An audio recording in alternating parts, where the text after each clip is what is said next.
అండి, good morning. ప్రభు నామంలో ఈ ఉదయకాల సమయంలో మీకు అందరికీ కూడా నా యొక్క ప్రత్యేకమైనటువంటి వందనాలు తెలియజేస్తున్నాను. ప్రియ దేవుని బిడ్డలారా, ఈ ఉదయకాల సమయంలో దేవుని యొక్క మాటలు ధ్యానిద్దామా? పరిశుద్ధ బైబిల్ గ్రంథం నుంచి మత్తయి సువార్త 11వ అధ్యాయము 28వ వచనం.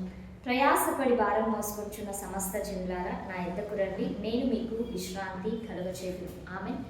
దేవుని నామానికి మహిమ కలుగును గాక. ప్రియ దేవుని బిడ్డలారా, ఈ ఉదయకాల సమయంలో ప్రత్యేకించబడినటువంటి దేవుని యొక్క మాటలను మనం వింటున్నాం. నిజంగా ప్రయాసపడి భారం మోసుకొంచున్న సమస్త జనులారా, సమస్తమైనటువంటి జనులను కూడా పిలుస్తూ ఉంటున్నారు. నిజంగా సోమవారం నుంచి శనివారం వరకు మీరు ఉద్యోగాల్లో, వ్యాపారాల్లో, మీ పనుల్లో మీరు ఏ పని చేసుకుంటున్నారో ఆ పనుల్లో అంతటిలో, లేకపోతే కుటుంబాన్ని పోషించుకోవడం కోసం, కుటుంబ బాధ్యతలు నిర్వర్తించడం కోసం మీరు ఎటువంటి ప్రయాస కలిగి ఉంటున్నారో ఆ ప్రయాస అంతటిని కూడా నిజంగా సోమవారం నుంచి శనివారం వరకు ఆ ప్రయాసతో మీరు జీవిస్తూ ఉండవచ్చు. అయితే ప్రియ దేవుని బిడ్డలారా, ఈరోజు దేవుడు మనకు ఒక పిలుపునిస్తున్నాడు. ఏమని అంటే, ప్రయాసపడి భారం అంటే నువ్వు ఏ భారాన్ని అయితే మోస్తూ ఉంటున్నావో ఆ భారాన్ని మోసుకొచ్చున్న సమస్తమైనటువంటి జనులారా, అంటే ఎంత భారాన్ని నువ్వు మోస్తూ నువ్వు ఒత్తిడి గుండా ప్రయాణం చేస్తూ ఉంటున్నావు. అవునా అండి?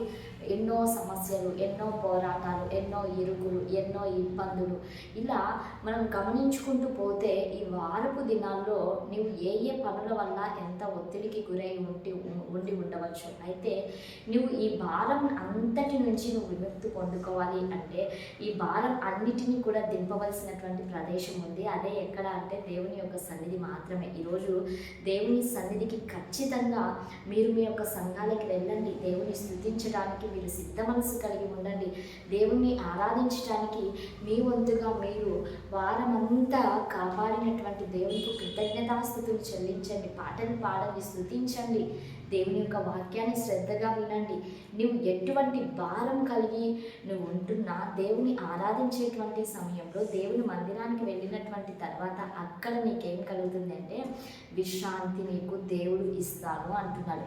ఈ లోకంలో ఎక్కడ కూడా నువ్వు విశ్రాంతి పొందలేవు, ఎక్కడ కూడా నీ భారము దించుకోలేవు. కానీ దేవుని యొక్క సన్నిధిలో మాత్రమే నీ యొక్క భారం నువ్వు దించుకోగలుగుతావు. కాబట్టి ప్రియ దేవుని బిడ్డలారా, ఈ యొక్క ఆదివారపు దినాన నువ్వు వారం అంతా నేను కష్టపడ్డా, ఈరోజు రెస్ట్ తీసుకోవాలా, లేకపోతే ఈరోజు ఇంకొక చోటుకి వెళ్ళాలి, పిక్నిక్కి వెళ్ళాలి, టూర్కి వెళ్ళాలి అని ఇలా దేవుని యొక్క సమయాన్ని, ఆదివారపు దినాన్ని దేవుని సన్నిధికి కాకుండా ఇంకొక వేరే దానికి హెచ్చించినట్లయితే దానికి ప్రయోజనాన్ని నువ్వు పొందుకోలేవు, లేకపోతే నువ్వు విశ్రాంతిని కూడా నువ్వు తీసుకుంటున్నలేవు. కాబట్టి దేవుడు చెప్తున్నటువంటి ఈ యొక్క మాట, ప్రయాసపడి భారం మోసుకున్నటువంటి సమస్త జనులారా నా యొద్దకు రండి, నేను నీకు విశ్రాంతిని కలుగజేస్తాను అంటున్నాడు. కాబట్టి ప్రియ దేవుని బిడ్డలారా, దేవుని సన్నిధిలో మాత్రమే మనం విశ్రాంతిని పొందుకొనగలుగుతాం. కాబట్టి దేవుడు ఈ యొక్క మాటను మీ యొక్క హృదయాల్లో స్థిరపరచును గాక. ఆమేన్. మరి అందరం కలుపుకుందామా? ప్రార్థన చేసుకుందాం.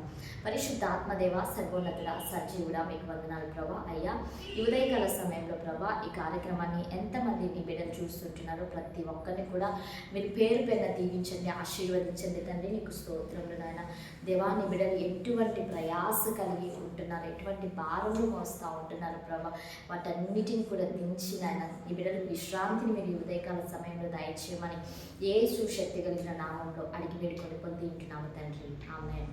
Praise the Lord. God bless you all. Have a nice day.